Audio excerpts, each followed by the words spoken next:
You guys asked for it, and today we are talking about Kabbalah, a very interesting topic, a knowledge that will help you to become a better manifestor. And my intention behind this video is that you guys understand your struggles, what you are going through, why are you dealing with circumstances, why do you have negative thoughts, why you react.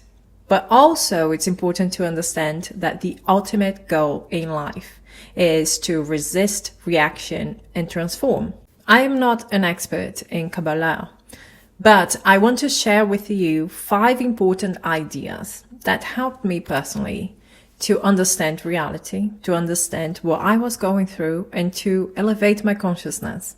But before I get into it, hello everyone. If you're new here, my name is Al. Welcome to my channel. If you're in need of coaching, go to the description box. The information is there. But right now, let's get into today's topic. The literal translation of Kabbalah is that which is received. And it refers to the received wisdom of theology in Judaism. This is not a religious video, but in this case, theology and wisdom goes together because the Bible is a code. As 2,000 years ago, a rabbi called Shimon Bar Yochai said, "Whoever takes scripture literally is a fool." Halacha is the body of Judaism. This is the Jewish law, and Kabbalah is the soul. And you don't need to be a rabbi to study Kabbalah, but in my opinion, you will get the most out of the teachings. You will learn more when you learn from a rabbi, whether you read books or you have a mentor that is helping you through that. Because it's very important to have a deep knowledge in Halacha so that you can understand Kabbalah really. And this knowledge was hidden, but not for the reasons that were implied in The Secret. This knowledge was hidden because it shared ideas and concepts that were centuries ahead of its time. The Zohar is a 2,000 years old manuscript, and it described the earth as spherical, having different time zones. It talked about an explosion that was the beginning of creation of time and space. It talked about the existence of 10 different dimensions. It discussed parallel universe. So how can you explain all of this to an ancient person without sounding like a heretic? If you want to learn more about this knowledge, there are enough information out there for you to gain some understanding about it. There are books and mentors. But if you want me to make more videos about Kabbalah, please go to the comment section and write down either Kabbalah or I want to learn more about Kabbalah. But now I want to share with you a very interesting story. It's the story of creation, the story of you and me, why we are here and what we are here for. And that's our introduction to Kabbalah. Before time even began, there was an infinite force of energy filling eternity, giving and sharing. That source of energy was the only reality, the first cause. Its essence was infinite fulfillment and enlightenment. In Kabbalah, the energy is called the light. To fulfill its giving nature, the infinite energy created a vessel. The nature of that vessel was an infinite desire to receive. It was the first effect. The vessel embodied all souls of humanity. The vessel, the desire to receive, is the only true creation that has ever occurred. That dynamic of giving and receiving manifested a profound unity called the endless world. As the light filled the vessel, attributes of the light were passed on. Attributes such as the power to create and share fulfillment, playing an active role in creation. The vessel now desired to be the cause of happiness, the creator of fulfillment, and to share that fulfillment. Because the vessel could not share, there was nothing to share with. The light has no desire to receive. It no longer experienced infinite fulfillment. What a conundrum. Infinite fulfillment was the only reason the vessel was created. It didn't have the ability to earn and be the cause of its own fulfillment. So it felt unhappy. the feeling of negative emotions that accompany unearned prosperity, is called in Kabbalah bread of shame. Bread of shame prevented the vessel from experiencing absolute fulfillment, so it had to be removed. The vessel resisted, it pushed back the light. That moment created the explosion that science would later call the Big Bang. The light then withdrew, creating a vacated space.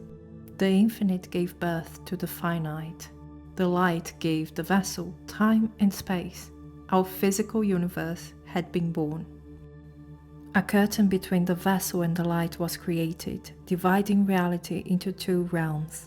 The 1% world, the world of darkness, our physical world that is perceived with the 5 senses, and the 99% world, the realm of light, the source of all lasting fulfillment.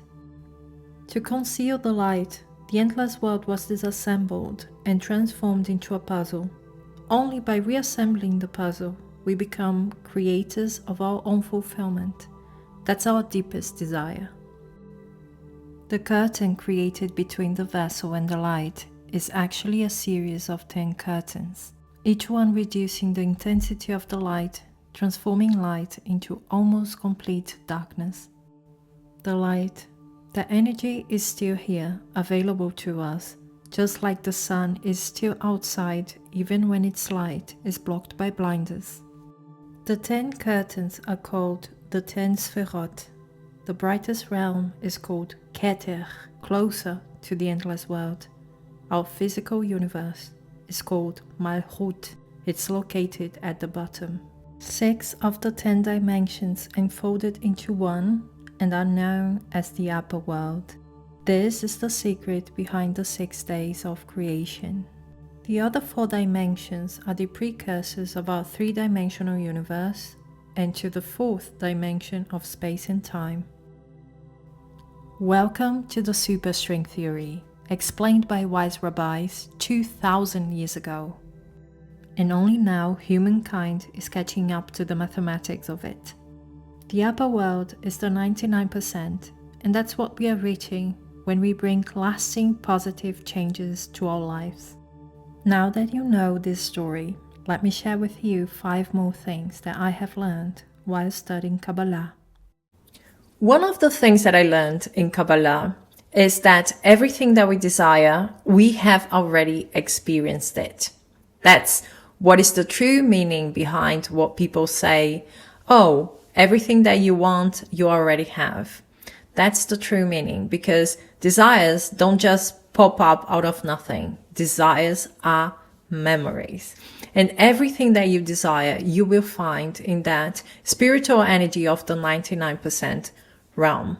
We think what we want is physical possessions, but it's not. We are just projecting. Another knowledge that I learned, and that is very important, is that our only purpose is transformation. We are here to transform our nature. Our nature is impulsive, is reactive, and that's by design.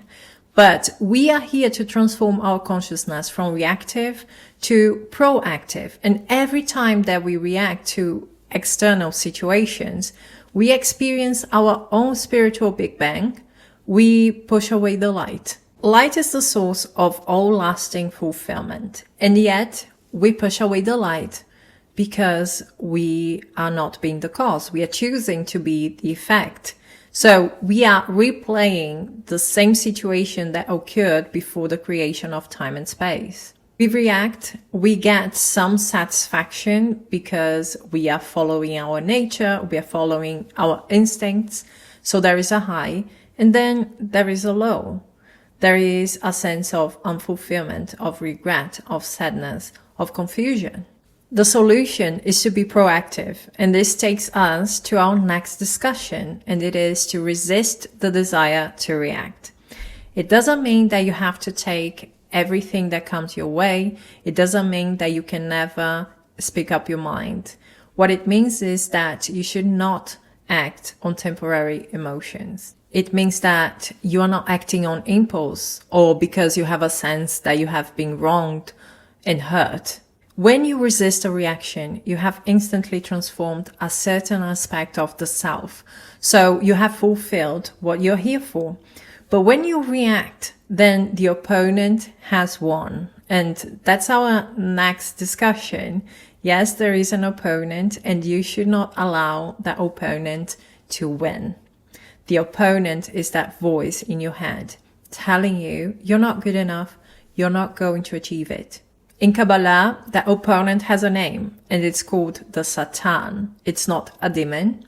It is a code word for ego-driven reactive behavior. It fools us into believing that we are victims of outside circumstances, of outside forces, that our enemy is actually that person, while our enemy is actually our reactions. The last thing that we are talking about today is about time.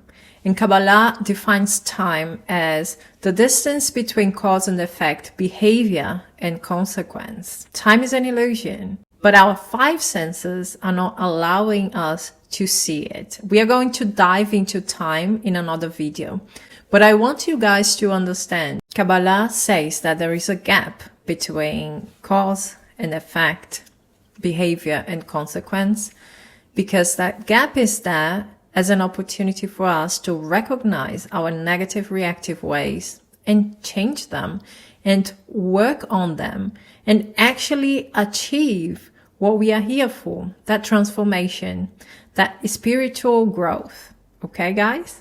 So that's it for me. I hope you guys enjoyed this video. Let me know if you want to have more of them. Thank you so much for being here. We are going to talk soon. Bye-bye.